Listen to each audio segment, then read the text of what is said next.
Okay, good evening, everybody. Welcome to the UK BIM Alliance West Midlands for our June event. Strange times. It's very odd here speaking to myself where I can't actually see anybody, so it's quite a new experience for me and probably some of the other presenters.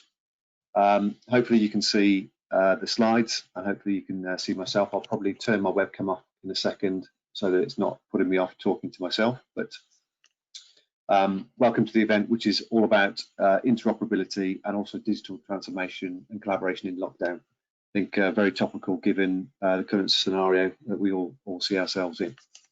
Okay, bear with me. Okay, so this is the format for the event tonight. I'm just going to do a quick update on the BIM region and the UK BIM Alliance and what the changes that have happened there, and just cover a few bits on also the UK BIM Framework. And then our first session will be led by Fiona from the Centre for Digital Work Britain. She's going to be covering the BIM Interoperability report and the recommendations and next steps. Then after that, we're going to have a presentation from Zane Ulhaq from Atkins Global and also from CDBB, covering lockdown, shifting collaboration, and sharing some of the experiences that they've had at Atkins there.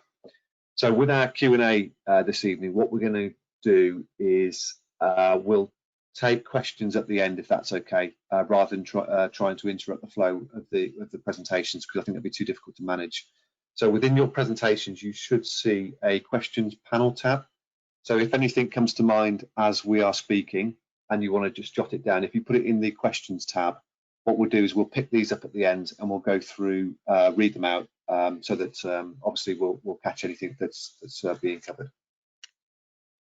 Okay, so firstly, okay, so on to UK BIM Alliance West Midlands. For anybody that's followed us for a long time, you will notice that the West Midlands BIM region is now called the UK BIM Alliance West Midlands. And this format of naming and branding is now consistent across all of the UK regions. So for those that have been part of this for long enough may remember the West Midlands BIM Hub, and we had various other regions doing various different things in relative isolation, particularly whilst BIM adoption was really just taking off. But now we want to see a much more structured approach and kind of clarify how each region and community group transmits their messages, and to really send out the message that we are all now part of the UK BIM Alliance, so there's no confusion on the branding. So the key message is it's one alliance and one message. What we're also doing is enabling better communication across all of the BIM region groups and also the BIM 4s, sharing resources, sharing support, and making sure that we are sharing the load. So the aim is simply to provide a unified message that that arcs back really to the UK BIM Alliance executive team. So now you'll also see that the regions are at the right of this slide. The regions have also been consolidated, and they now closely match the regions that are set up within Constructing Excellence. So any of you that are part of the Constructing Excellence groups or go to their events, you'll see that this is structured in the same way. And the partnership with this group is also now moving forwards because we want to try and help promote BIM adoption and awareness of the UK standards through the BIM, through the Constructing Excellence regions too. So we're also reviewing any of the presently inactive groups, particularly across some of the BIM 4s, and we've seen that they can become active in kind of peaks and troughs really, depending on what's happening in the industry. For example, if you take BIM for regs, they're currently fairly quiet. They're waiting for announcements at government level for the formats of new building regulations in response to the Hackett report. So that group will likely become very active again next year when those acts are put through Parliament. So the UK BIM Alliance now has a communities leadership team. This consists of 8 volunteers, as shown here, including myself. Each of us are already involved in the BIM region or a BIM 4 in some way. And as a group, we now have representation on the main UK BIM Alliance Executive Committee too, where the 8 of us will rotate our attendance at the exec meetings so that we have a voice and also that we can share the workload between us. Between the 8 of us, we also have regular liaison with all of the regional chairs, and this is done through regular online meetings. So each of the community's leadership team now shown here have responsibility for keeping in touch with the BIM fours and the regions, which is shared equally amongst us. Sorry, Jason, sorry to interrupt, but you need to resume your slideshow. We're still on the key aims one. Thanks, Pam. Yeah, perfect. Okay, is that working? That is, yes. Yeah, let me know if anything else is not working. Yeah. Okay, so yeah, this is the 8 of us that are the community's leadership team. I feel that since this was formed earlier this year, it is actually providing a very good platform to get better connectivity amongst us and more consistent messaging to and from the UK BIM Alliance executive team now. So if you guys have any issues, we can take that through and get right to the communities team. Also, our role is I'm just going to continue. Right. Switched. Okay, so our role is also to support and promote the implementation of the UK BIM framework. Given the effort that goes into writing and updating standards, as the UK BIM Alliance, our job is to ensure that these are promoted and used. And part of this is ensuring that industry is aware of them, how to get to them, and even how to comment on them or influence them if they have the desire to do so. Too often we've seen bespoke standards emerging or even trashing of the standards in favour of something else. So rather than ignore these, we need these people to become active in a more constructive way, such as the ISO 19650 UK National Annex debate next week. That's being facilitated by our leadership team to try and manage a debate and comments on the next draft of the UK National Annex.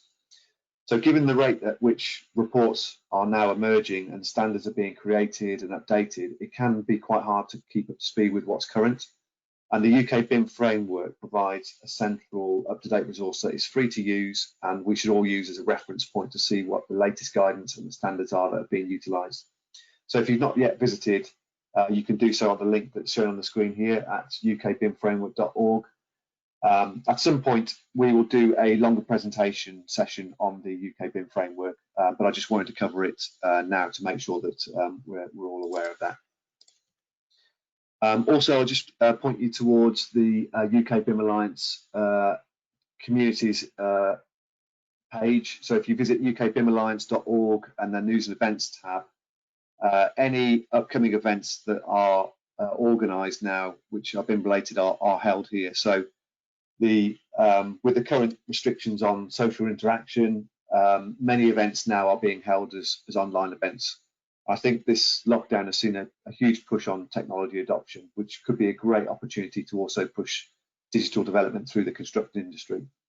And it provides a great opportunity for the regions and the BIM force to allow access to a wider audience across the UK because they're more likely now to be streamed online.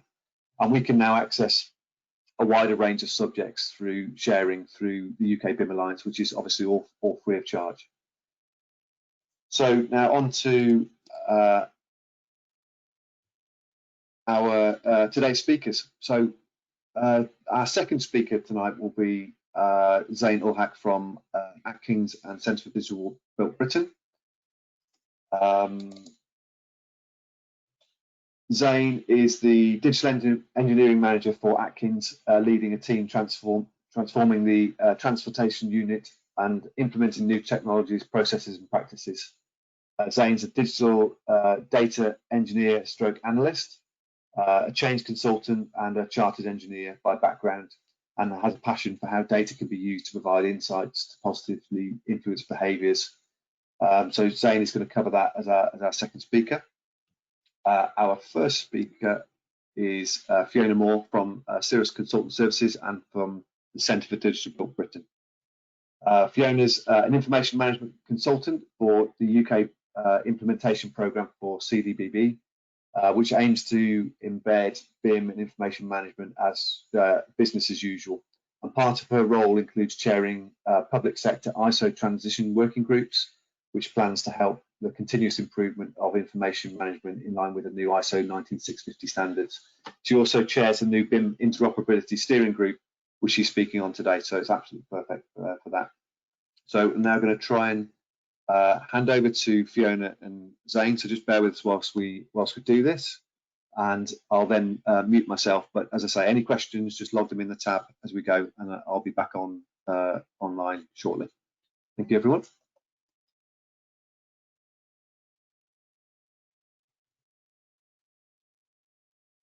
Many thanks, Jason. Hopefully you can all hear me now and see my screen.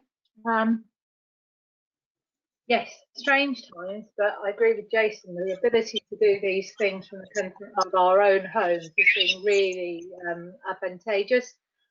I found it really helpful not to have to travel to London once a week, not to have to travel to Cambridge once a week. Those of you who live in the Midlands and not in one of the big conurbations like Birmingham will know that going to London is a hefty undertaking. For me, it's an 8-hour round trip. So much as it's been a really tricky time, there's been some benefits out of it, and I'm looking forward to hearing Zane talk about that later on.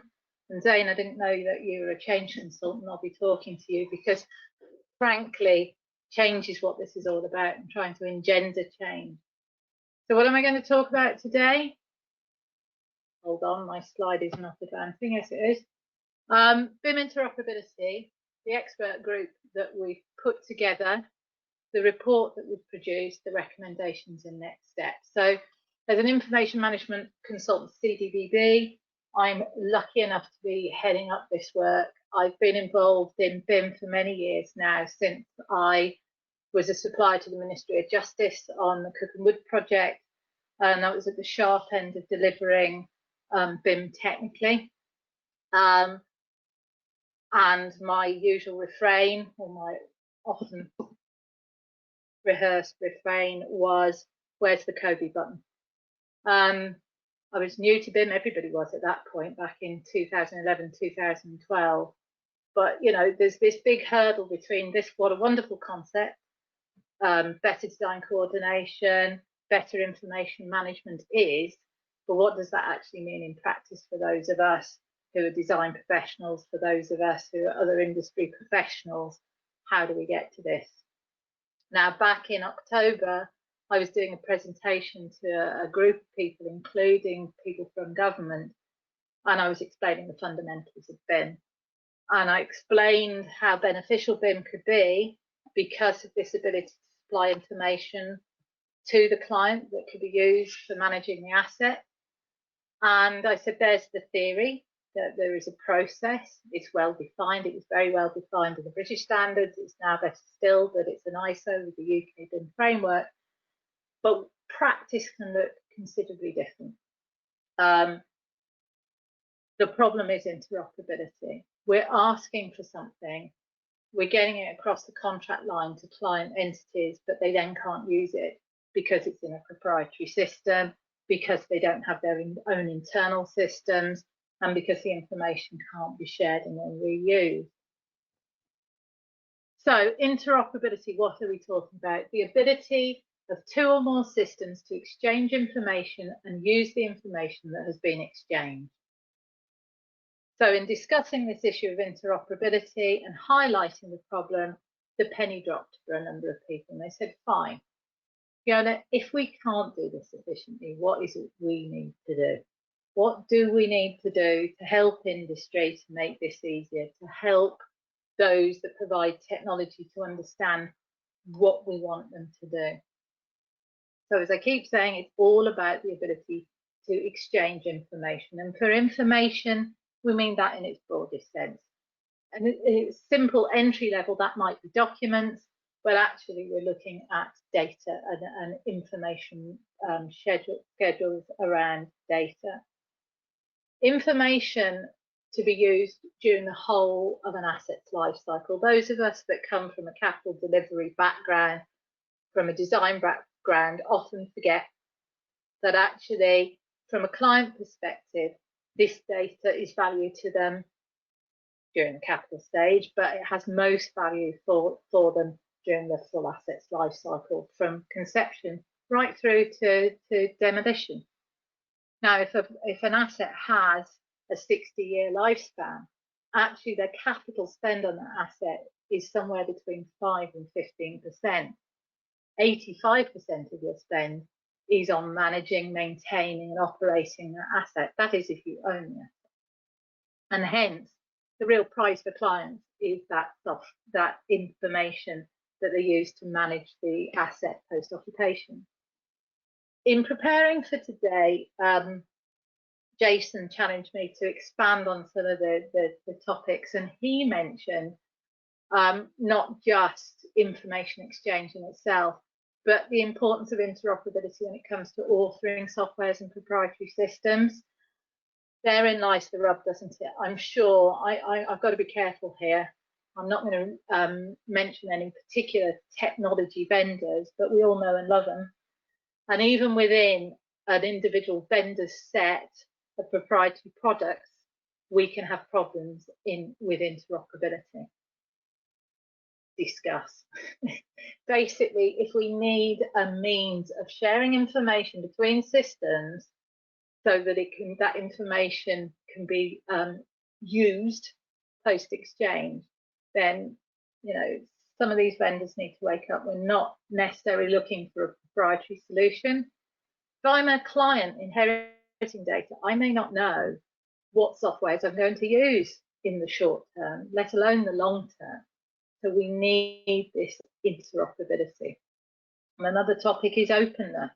If we have closed systems using applied programming interfaces, APIs, then that's another proposition. It creates a whole other technical work stream, which can be problematic. So I highlighted the problem that in the real world, interoperability can be problematic. I was lucky enough to be told, right, we're going to do something about it. What should we do? And the decision was to go out to industry and to question industry experts. And the questions were as follows. How are you, or the industry as a whole, currently achieving or providing the means for information and data openness and interoperability? What problems do you encounter, or does the industry encounter, when currently delivering or providing the means to deliver interoperable data? So how are you doing it? Warts and all, and what problems do you encounter? What do you think could be used to deliver interoperable BIM data in future? Please consider a time frame of up to 5 years only. So the here and now, and a little bit of future gazing. What needs to change? What can we do differently? Who do we need to engage with to do it differently? The reason we're defining just a 5-year time frame is obviously those of you who know the Centre for Digital Built Britain typically start to think about the National Digital Twin, the work towards real-time data, in-use data, Internet of Things, and all that good stuff. Frankly, Mark Enzer, who heads up that programme, has said publicly that what we're doing here and now in terms of BIM is the foundations of the digital twin. But what I don't want to do is confuse what we're trying to achieve here with our longer term aims. So ultimately, we're trying to gain benefit from exchanging data, making it interoperable in the here and now. A lot of the consultation that we've had back on this has focused on other solutions which are valid, but they can't be delivered today. So, for example, the use of artificial intelligence and algorithms to find the answer from a data lake without the need for an interoperable approach. That may well be valid, and we know that a lot of other industries and information management concerns that aren't construction based are looking at just that. But just to remind you, this is about the here and now. I often have in my mind somebody sat at a desk producing 3D models trying to work out how to get the data out of those models, create the data, get the data out of that model, those models in the correct format, and provide it to clients. It's as simple as that. And then the final question we ask is what needs to change stroke happen to achieve interoperability going forward? So that's more of that change piece.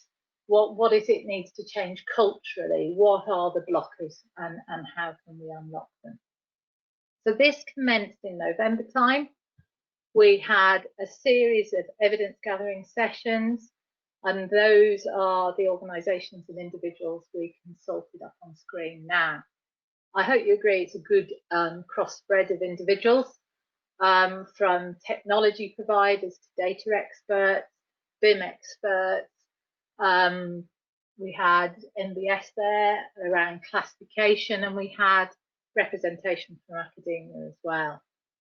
And we did a piece of work to start to work out where the common themes were. We had an expert group, which was a panel, a committee, listening to the evidence, and then we spent quite a considerable amount of time actually going over the evidence in the same format as a select committee would. So when we gathered the evidence, we gave people 25 minutes to speak and present uninterrupted, and then we questioned them for 25 minutes. So a lot of effort went into it. We recorded everything that was said, and the transcript ran to 600 pages. We then started to formulate our ideas, look at common themes, get under the bonnet a bit, and we produced a report. The report is accessible via the CDBB website, and a few weeks ago now we took the report and we put it out for consultation, because we didn't feel that in consulting the experts we initially went out to, we'd necessarily reached enough of industry. So we have gone out and we've consulted further on the themes and recommendations in the report, and these are there. So we have a series of primary recommendations and enablers and secondary recommendations and enablers. And just remember, this is based purely on the evidence received. The one theme, and to mention, they are grouped in this way based on the strength of opinion and the frequency with which each of these topics was mentioned. So the first one was classification schema alignment, Uniclass within UK. How does that align to other classifications? Is it complete? Is there more work needing to be done? So you can see there some of the matters we thought needed to be looked into, how Uniclass 2015 aligns and maps to other conventions such as CoClass, alignment or mapping of appropriate aspects of Uniclass with other breakdown structures. So I know that there's a number of client organisations that are aligning Uniclass to NRM and SFG20, so new rules of measurement, so costs, and also SFG20 around asset management classification. I was also looking at support to help MBS to improve and then maintain Uniclass. So, you know, often the comment is there's classifications missing, there are clients that have bespoke needs for certain classifications. So we can, you know, consider the fact that there's more work to do with Uniclass. The next one, and the reason this rears its head and is so important, COBE. It's practical application and development. The reason it's so important is this is a government-driven piece of work. So it's endorsed by Cabinet Office, the Infrastructure Projects Authority, and the Department for Business, Innovation and Skills. I can never remember its current full title because it's changed its name so many times. But because it's very government focused and COBE is an interoperable requirement for government projects, then we're looking at the practical application and development of COBE. And in order to do so, we as a group need to liaise with UK BIM Alliance and Building Smart. Model view definitions came up more generally. So COBE is a model view definition of IFC, and it may be one of a number of model view definitions. And a lot was said by our evidence providers around other definitions that cover other aspects of buildings or specific aspects of buildings. For example, health and safety came up a lot. So if COBie isn't the answer, what is? Can we provide a new set of information requirements that align with that COBie process? What came up time and time again, and hence the call out, there is a clear direction from those providing evidence that there is a lack of digital skills within the sector which need to be urgently addressed. So it's all around education and skills, not broadly as in all topics relating to BIM, but in terms of interoperability.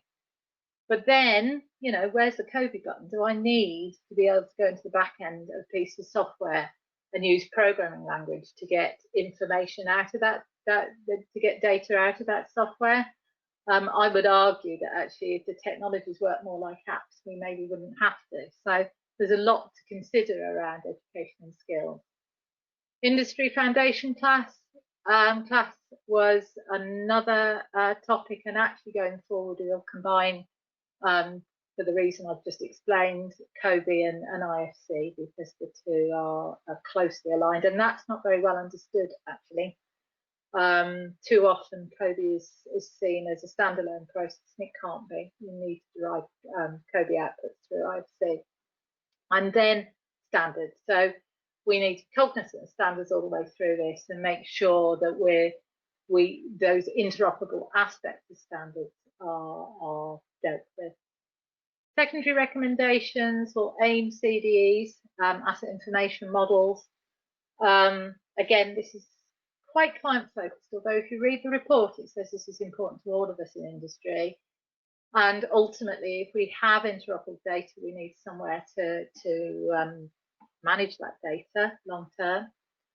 There's a topic around drivers and enablers. There's a lot of discussion about how to unlock this, how to engage with senior management to make sure that it's front and centre and higher up the agenda. GUIDs came up. That's all I'm going to say on that subject for now. Not one of my specialist subjects, but aligned to interoperability and asset management. GUIDs were an important area of focus. Operational focus. So it's not just, as I said, capital data, it's information and data that's focused around better management of assets. Product data templates, data dictionaries came up, and in the consultation we've run, that was a hot topic as well. Those of you who are aware of the lexicon work previously would be aware of that. To a lot of people, that is a very important topic, and rightly so. Proprietary software and the use of APIs, as I said a little while ago, that's one way of looking at all of this. I'm just taking a sip of water. But is it the answer? Do we go proprietary with a means of then using APIs to transfer data between proprietary systems? Standard data approach, more of that in the next stages, but basically having an aligned approach to all of this. And really importantly, procurement contracts. Actually, how our behaviours are dictated by how we're asked to provide information contractually. So that is an important element. Bear in mind, in going through this list, these are themes. We haven't put any meat on the bones yet, and more in a minute about how we're going to put meat on the bones. So also in the report, and I've jumped around the report a bit, but in section 4, I believe it is, there is the importance of promotion by government and leadership. So those of you who've been around a lot, long enough in the BIM world may remember back in 2011-12, the government's construction strategy and the emergence of what was the government's BIM mandate. And basically that has encouraged adoption across industry and was a force for good. So what we have argued here and will happen going forward is a reinvigoration of that mandate, a reminder of the mandate, but also moving the mandate on from you shall do BIM to, and this is how we want to do them, and actually getting under the bonnet a lot more and getting into the practicalities of delivery from a client perspective. And also, it was argued that there needs to be a group to move this forward. So as Jason mentioned, I'm going to be chairing a steering group for this. What will sit alongside that group is a continuation of the expert group, but actually engaging with a lot of those people who provided evidence and others within industry to actually get some practical work done. So we've identified 7 initial work streams: classification schema alignment, IFC and coding, education and skills, standards, AIM CDEs, standard data approach, and procurement and contract. At the moment, we're onboarding that technical resource to address the first 5 of those work streams. And the reason is because work streams 6 and 7 will lag a little bit. We can't start looking at them until we start to progress the first 5 work streams. So we've got our kick-off meeting in a week's time. And what we're going to start doing is programming some real task and finish activities that start to address these issues. We're going to put together a program of work with interlinked dependencies, so we know what we need to do to start to unlock a lot of this. So as I say, we're onboarding the resource now. I think it's a really exciting time. I hope you do too. And I know that from previous presentations that I've given on the topic, there are plenty of people who want to engage with us further and lend us their experience and expertise.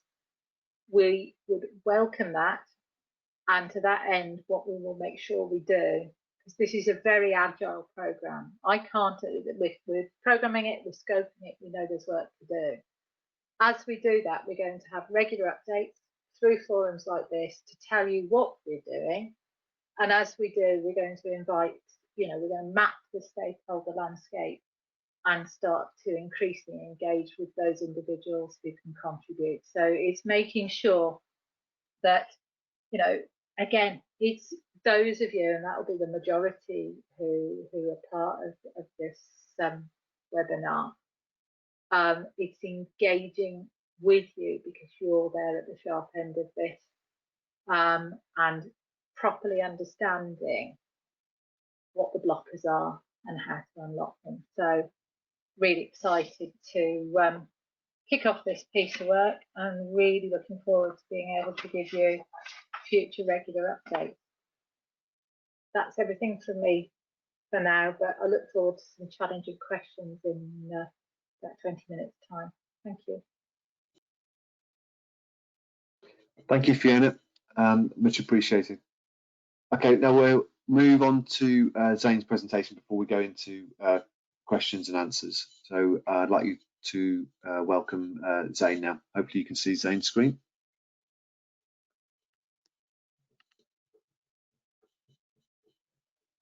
If I just check, can you see my screen? Yes, I can. Yeah, thanks, Zane. Perfect. Okay, thank you. So I guess I can say good evening in a way to everyone as we're coming to the end of our day, but good evening all. I hope everyone's well. As mentioned before by Jason, today I'll just be doing a very brief presentation to you on essentially what lockdown has done, what has potentially done to our industry, and what we're trying to do within Atkins and in a industry initiative to try and address that. So just a very brief introduction. I'm Zane Ulhaq, Digital Engineering Manager for Atkins within the Transportation Department, and basically that's just looking at the digital transformation for our staff. So unfortunately, as we're all aware, currently has that dropped for everyone as well, or is it just me? It has, yes. Yeah, hold on a second. There we are. Does that come back? Yep, perfect. Perfect, all right. Yeah, thank you. Back. So recently we've obviously been afflicted with coronavirus, and some of us have lost, well, some of the people that we know have lost lives and some have lost loved ones, and for everyone, we've really lost our general autonomy, and what we've been unable to do as a result is to fulfill our normal day-to-day life, having been locked down.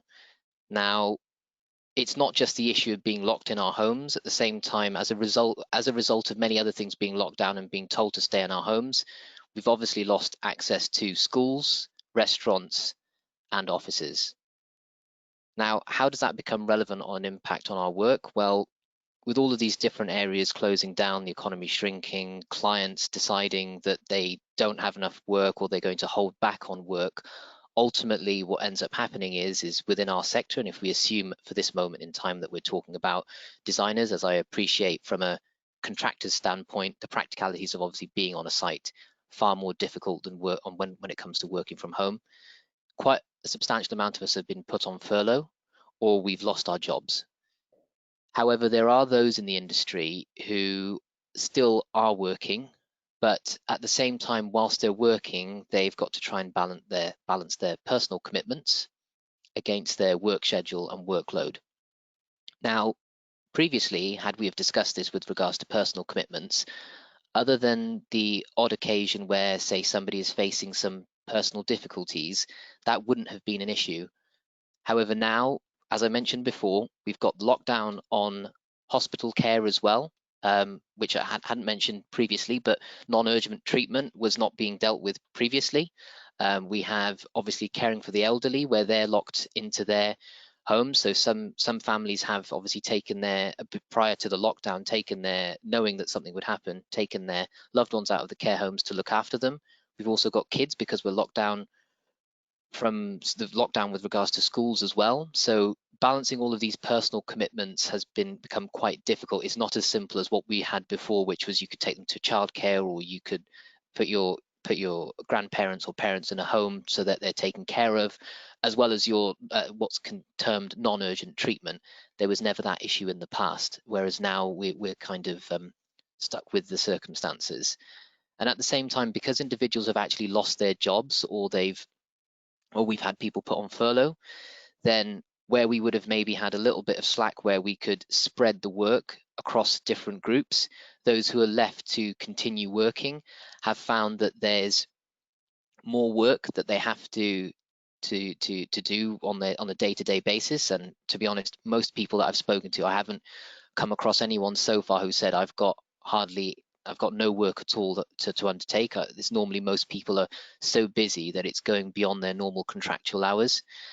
And at the same time, the work schedule is still, or at least initially within the start of the pandemic and the lockdown, the work times and the work schedules were still trying to follow the same procedure that we had previously. It wasn't really looking at anything new or different.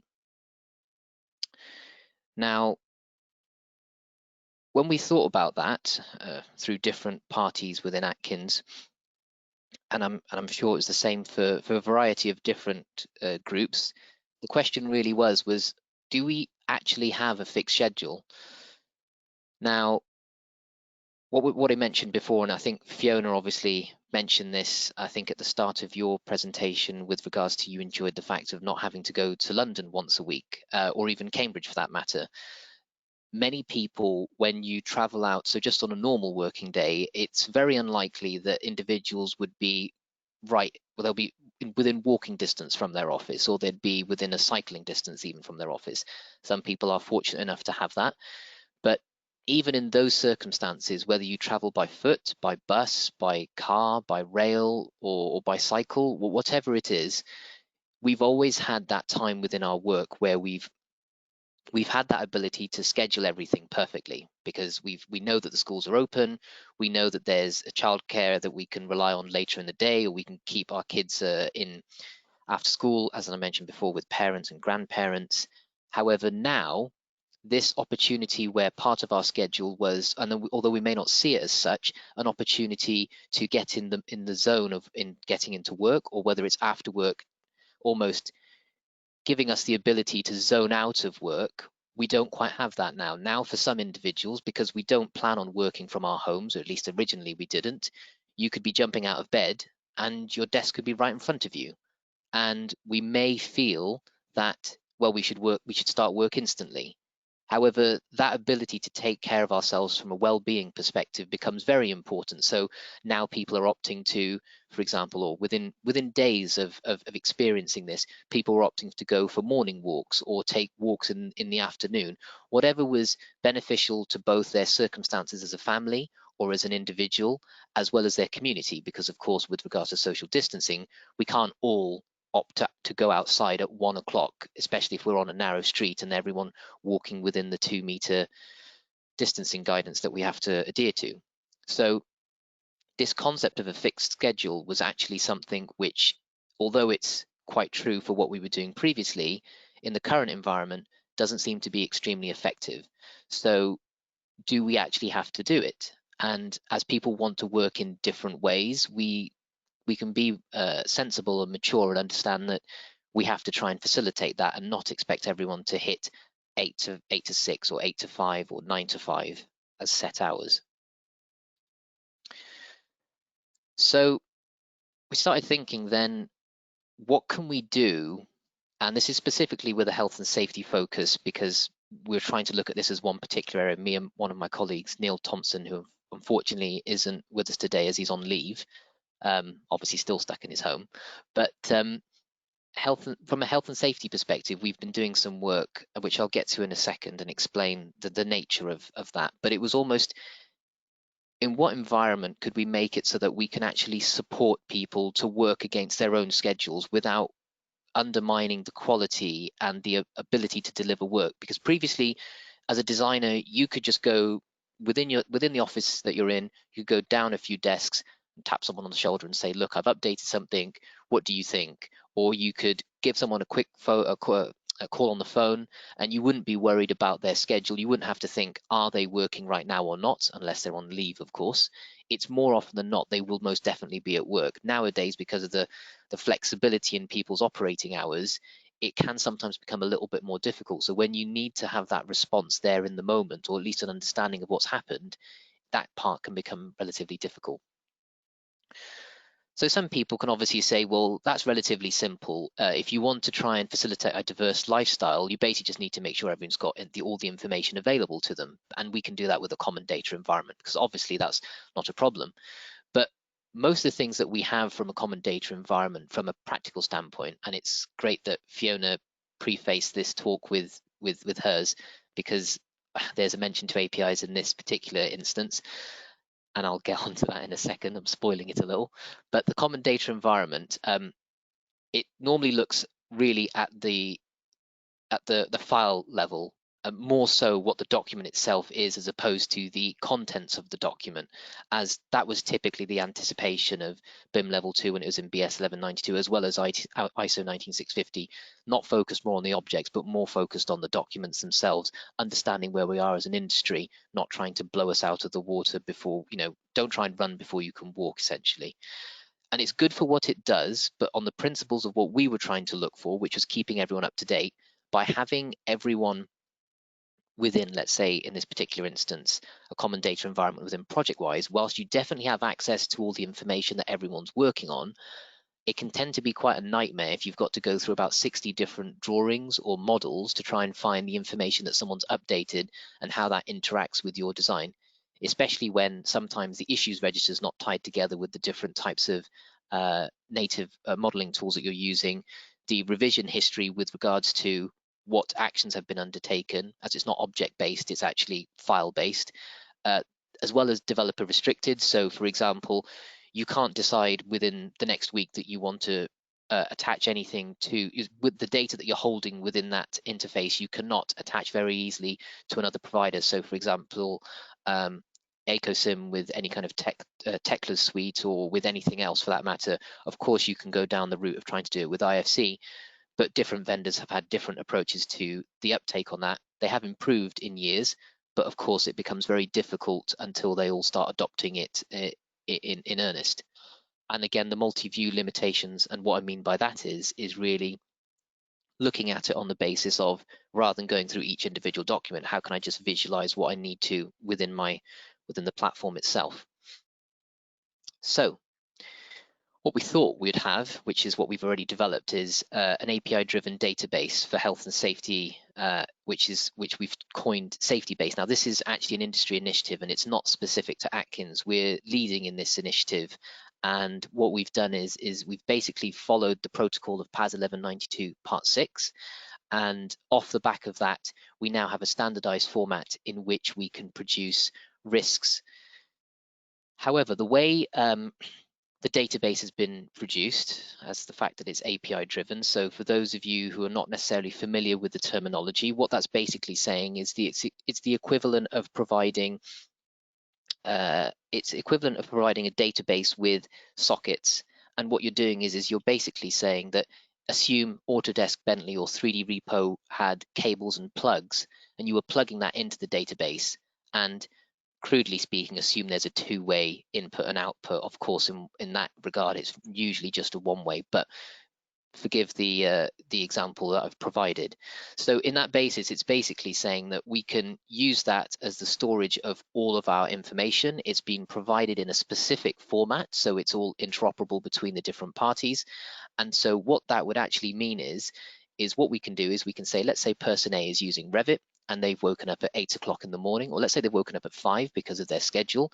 They need to work. They've carried out their work, and they're going to clock off by 12 o'clock in the afternoon. And then they might come back on later on in the evening. But what they've done is they've uploaded their information, whatever that may be, models or issues or risks, into the database. So in this particular instance, it would obviously for Safety Base be risks. Person C decides that they want to go into the project as well and they want to access, but they do this when person A is offline. When they start interacting, they'll see that in real time. They won't have to worry about not being able to see it. And of course, because it's directly linked into the database itself, what they're seeing is the representation on their side. They're not having to open up Revit to view it. Additionally, they'll see the information that's been provided by person A and any historical information.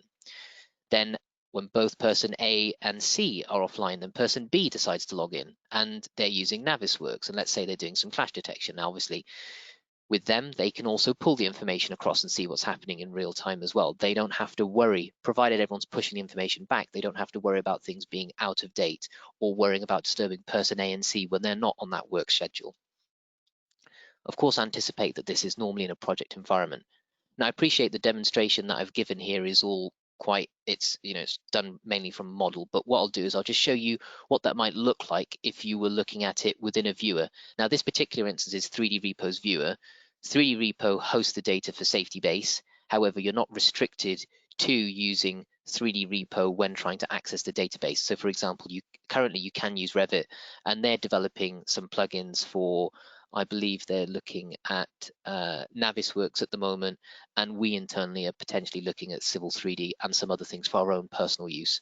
And we'll obviously determine whether we share that back out with the industry itself, as we believe that would be valuable to everyone and not just us.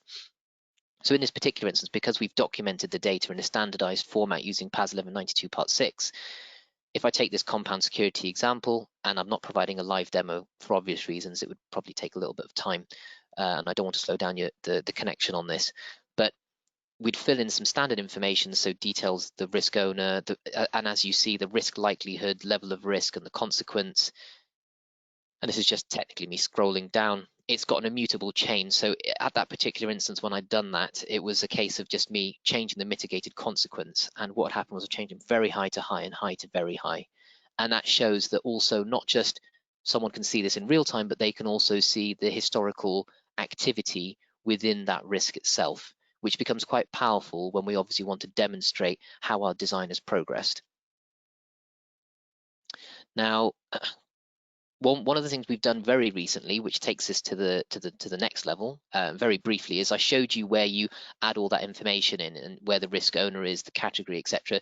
These are additional entries that we've put in now, and working together with the HSE via this industry initiative, provided you put in risk mitigations that you could standardize, and you've provided this in some form of CSV template, what you can do is you can basically say, if I fill in these types of categories, how would that be something that I can, well, you put this information in and it will suggest those various risks or mitigations based on the risk categories that you've filled in.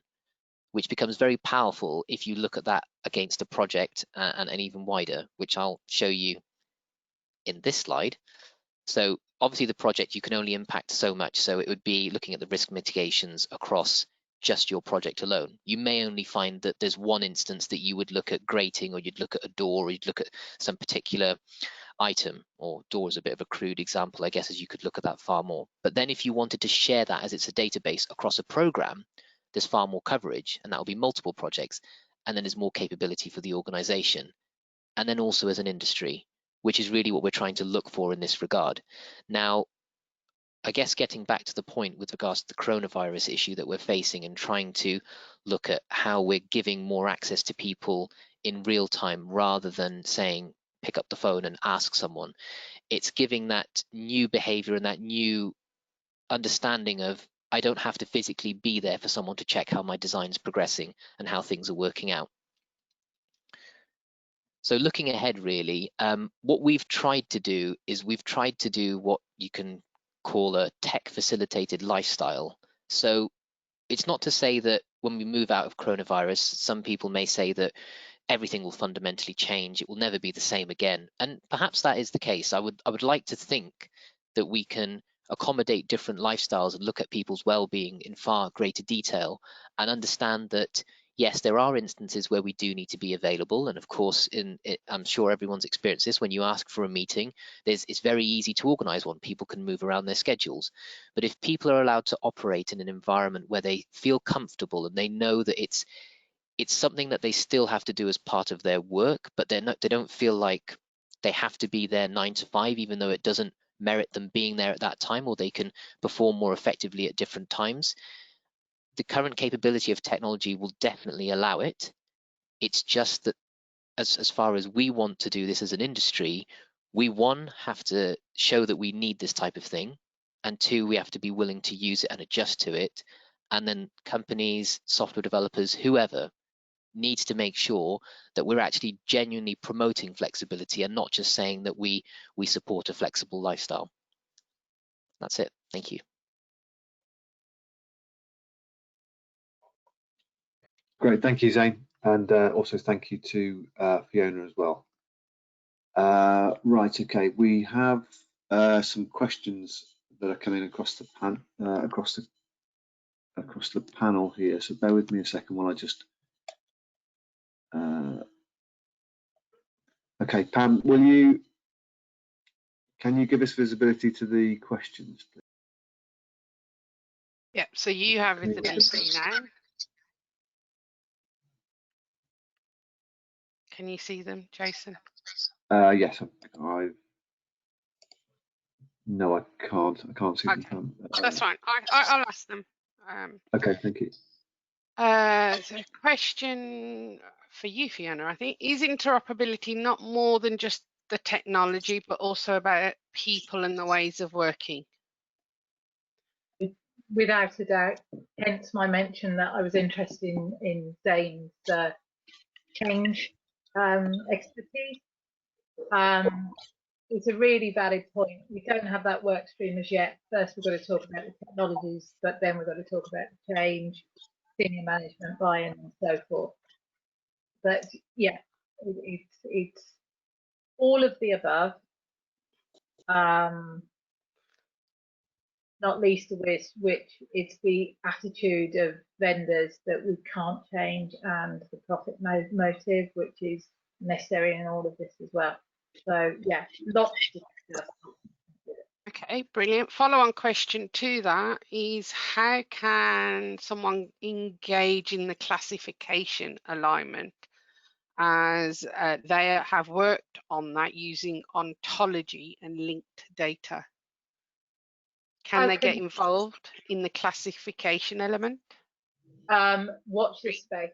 So as I said, as we develop the work streams, as we scope the work streams, we will be going out. I'm speaking to the CDBB comms team, and we'll be going out with regular comms and regular calls for the stakeholders and engagement with people with specific expertise. So I'm hoping there'll be ample opportunity, but we're still early doors. We're still putting the programme in the scope together, but watch this space. Okay, so a question for all three of you. In the next 3 to 5 years, what digital competencies can be seen as the most crucial that built environment graduates should have or develop, not necessarily BIM? And the reason this is being asked is they're in the process of launching a new Master of Science program that includes BIM, the digital transformation and advanced computing applications. So, yeah, what do you see as the most crucial digital competencies?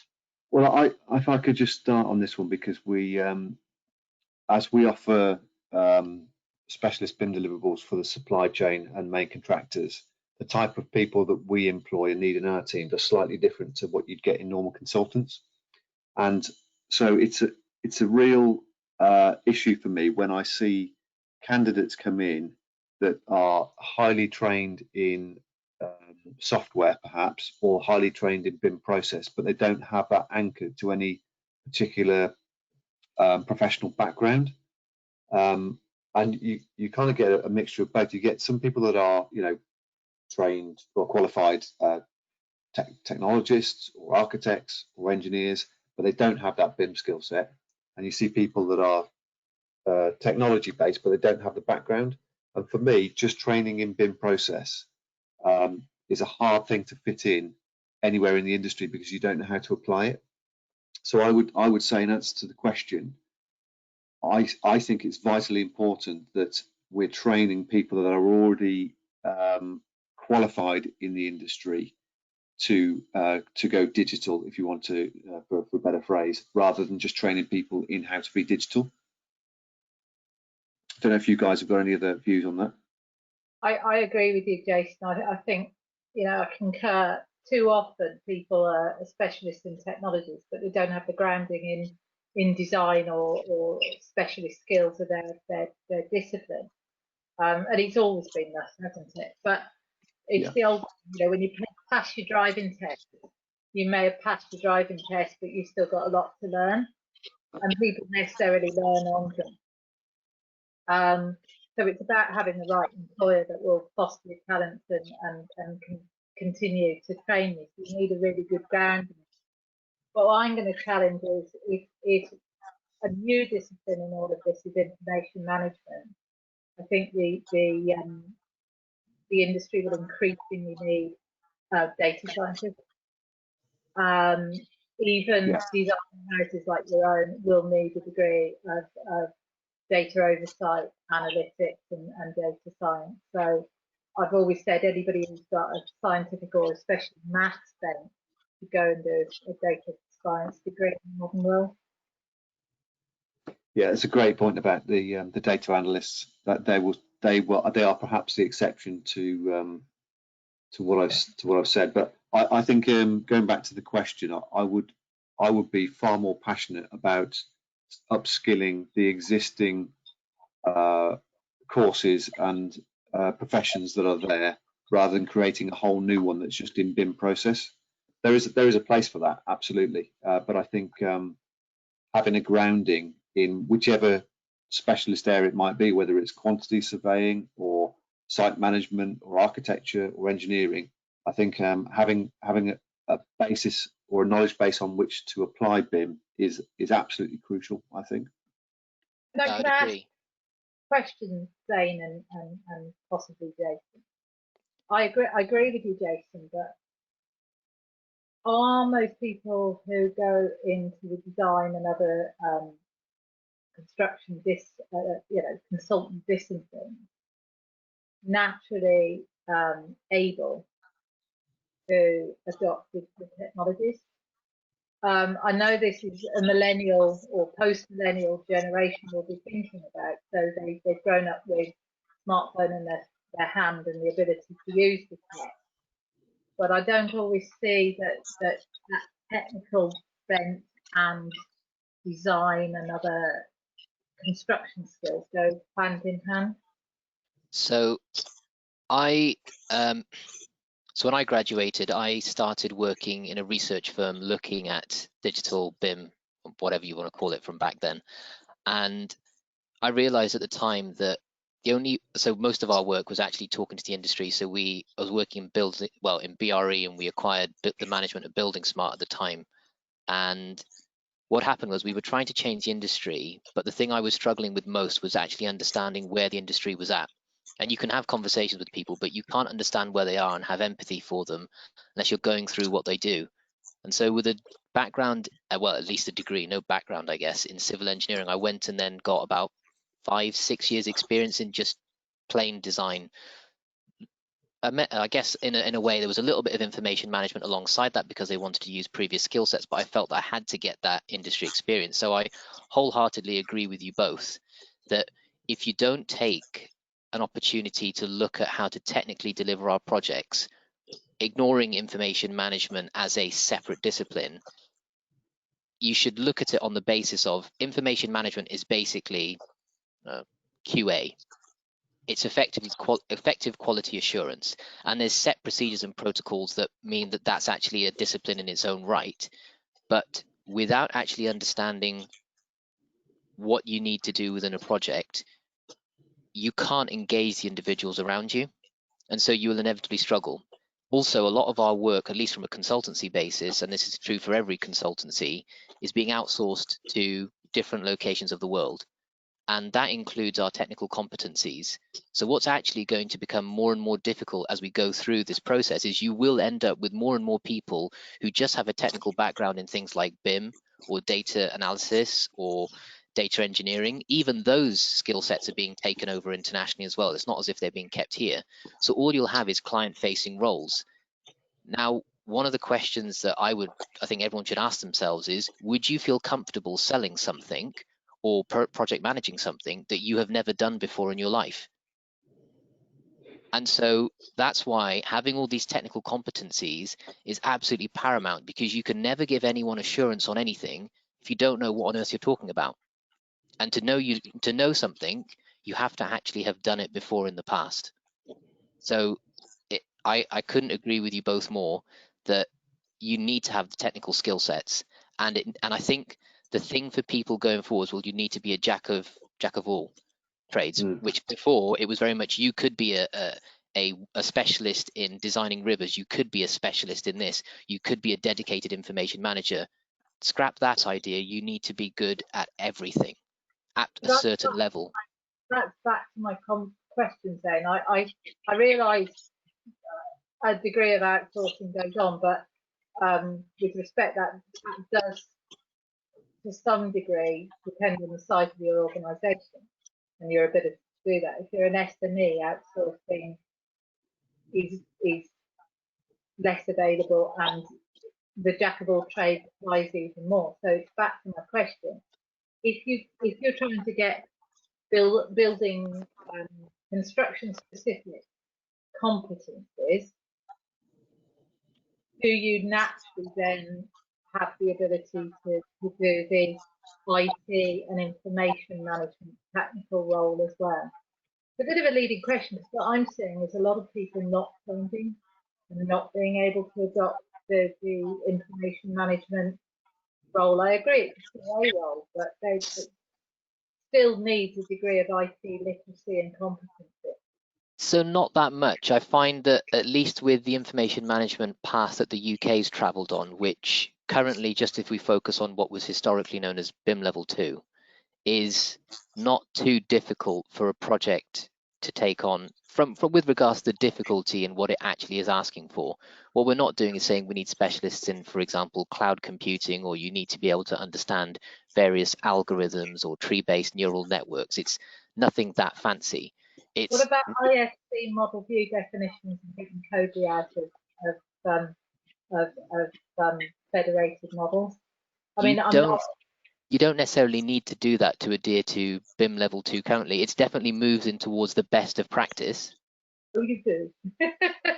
Anyway, don't you say that? It's the UK BIM Framework. Yeah, of course, yeah. UK BIM Framework. But so I'll give you an example. What we've been doing in Atkins recently, and I'm sure others are doing it, I can only give an example of where I'm working.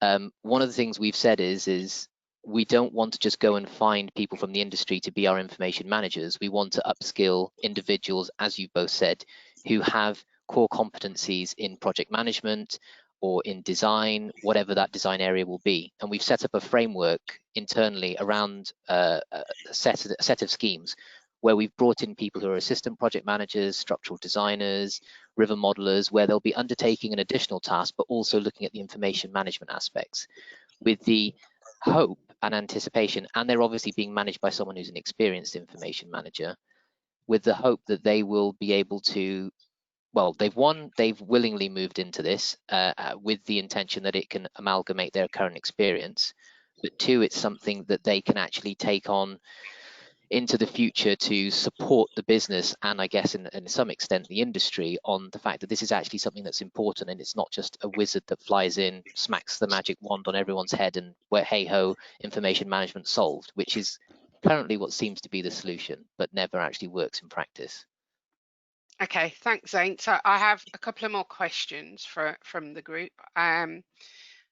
Zane, this is for you. Have you experienced any change in behaviours in the use of the CDE as a result of COVID, i.e. from predominantly used as a shared/published CDE to now teams more likely using it as a work in progress CDE or live data source?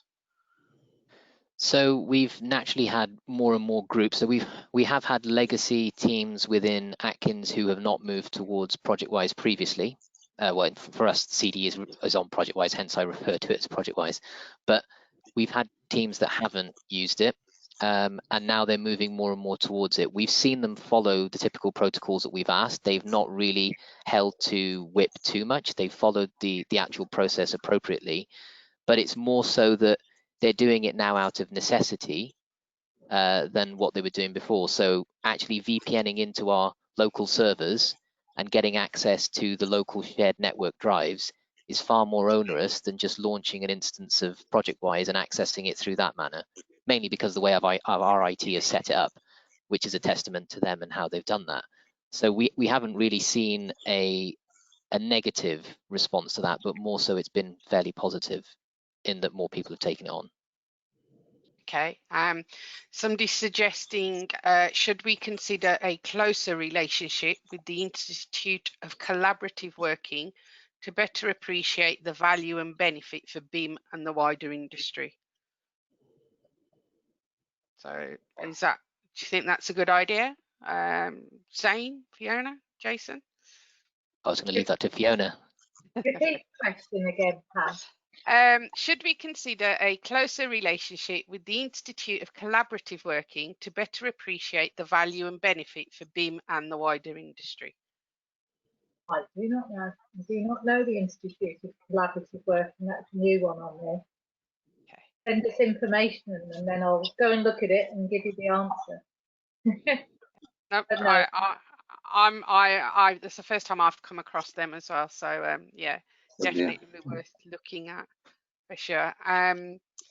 So there is another question, another couple of questions coming in. Fiona, in the feedback you gathered, did the interoperability themes and priorities differ from sector to sector and stage to stage? We didn't look at different sectors. We didn't look at different stages. We did look at different actors. If you remember the slide where I showed you who gave evidence, we split the evidence between, this is so small on my printout, I thought I'd have a printout to back up, but I can't actually see it. So there was BIM experts, data experts, technology providers, some were client focused, some were more supplier focused. And obviously there was a vast difference in attitudes between data experts and BIM experts and technology providers and those that had a client focus and those that had a supplier focus. It's human nature, isn't it? You're going to focus most on the benefits that serve you. Having said that, the report recognises the fact that we all benefit from this process, and I think we need to keep in mind people of it. So it's not just doing a thing because the client's after it, but realising that your business can derive benefits from better data, better QA, and better internal process, digitally enabled internal processes. But yeah, an interesting proposition to look at it from a sector by sector and stage by stage angle. Maybe something we'll look at later. Yeah, Fiona, so could sorry. could I just ask, with the interoperability report, I'm aware that about a year ago there was a report issued by government on challenges in using data across government. You're probably familiar with that. Is that what prompted this interoperability report, or was it more the commercial sector saying we've got issues? It was, as I said at the beginning, it was me doing a presentation to people who could unlock this, saying there's a theory, the practice is somewhat different, you know, and Right. it's been something over years, you know, where's the Cody button? We had one evidence provider I won't name at the moment, but they were saying that their business was going to get into the back end of Autodesk programs to use programming language to get to produce code in the right format, to get to produce IFCs in the right format, to get code out. And this is the challenge, isn't it? You know, most people are not going to teach themselves programming language in order to produce a Kobe output. So I'm trying to say to people on the client side, you're asking for Kobe. When you ask for Kobe, understand what that means, because it's back to Zane's point. If this is going to be a quality assurance process, we've got to make sure that we don't just pass over data. We make sure the data is complete and valid and reliable. Okay. But yeah, it does play into the government's digital agenda. And I think the government's digital agenda, I can't speak on behalf of the government at all, but I can see anecdotally that the digital agenda is coming to the fore as a response to not only the current COVID situation, but certainly the need for industry to recover from it. Okay, thanks. Sorry, Pam, did you say there was a couple more questions? Yeah, 2 more and then that's it. So this is a challenge for you, Zane. I struggle to see what the issue is with the document storage and accessing them and having them interconnected. Most of the problems that you've talked about have been solved long ago by implementing proper software and development principles, as well as with version control, like GIT is what I'm going to say rather than pronounce it out loud. But yes, a challenge for you there, Zane. I don't know if you want to address that now or. Yeah, so with regards to document control, obviously you've got to look at the size of the schemes. If you're talking about schemes which are an extension to my house, you maybe need 2 views and that's it.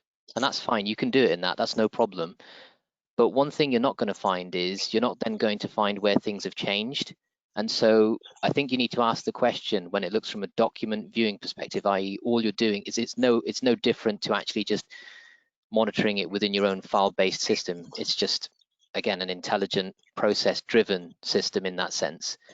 You can't actually see where changes are being made, and the interoperability between the various elements becomes far more difficult when you're looking at an organization that is also very large and uses multiple different tool sets.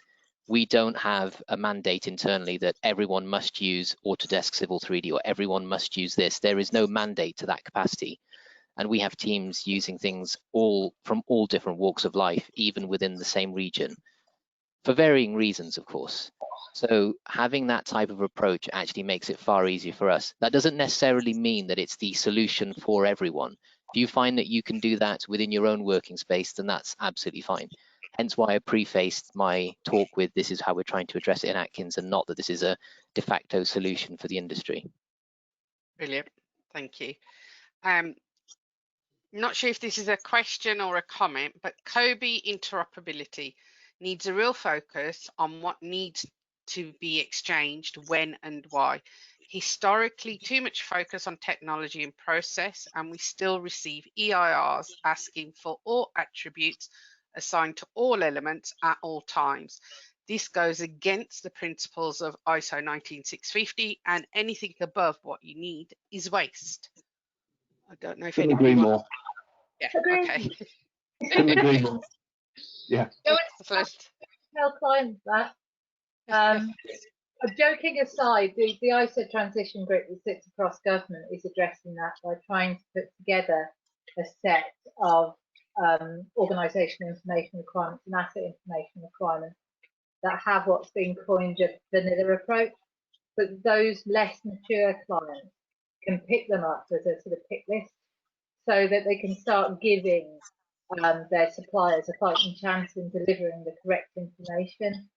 That doesn't get split into what, when and by whom, the sort of NIDP approach, but as was. But watch this space. We're trying to increasingly get clients to behave differently by gifting them some of the answers, because they don't always have the technical expertise to ask for what they want for in the right way. Well, I think from my perspective, I am seeing less and less now of that kind of blanket, you'll provide BIM level 2 and you'll provide COBE, which doesn't really tell you anything. I still see projects where COBE is defined with a heck of a lot of data to provide into it, but I don't think I'm trying to think of one example where I've been told why they want it or how they're going to use it specifically. But the definition is getting slightly better, I'd say, on the whole. So I think clients are getting, I think consultants and supply chain are getting there as well, that they're starting to realise that they're the ones that are going to have to deliver this. So they're the ones that are challenging it slightly earlier, rather than just accepting ambiguous clauses in deliverables saying that you'll provide something. But yeah, the use cases for how they're being used in operation, that's what we need to see. And then that will start to shape people's thinking in, actually, I don't need this piece of information, or damn, I wish I'd asked for that piece. I think what we're doing is the less is more approach. The less you ask for, the more you can guarantee its completeness and accuracy. That's the better compliance. And then they can grow their data requirements, their information requirements over time, but start small and grow. Yeah, thank you. Pam, are there any others? Nope, that's it. Righto, okay. Well, in that case, then I would like to thank Fiona and Zane on behalf of everybody that's attending. It's a bit odd, isn't it, when you can't see anybody and we can't get you a round of applause, but I'm sure everyone is clapping in their own homes since it is Thursday night and it's 8 o'clock in a few hours. So take that round of applause for yourself. And thank you to Pam as well for helping to host the event from the UK BIM Alliance. Much appreciated. The event has been recorded. Pam, will you send out a link to anybody that registered, or how does it work from here? Yeah, so there'll be an email coming out with a link to the recording tomorrow. Tomorrow or Monday it'll come out. Okay, thank you everybody. Really appreciate you taking the time to present tonight. Thank you. Thank you very much. Thank you. Bye. Bye-bye.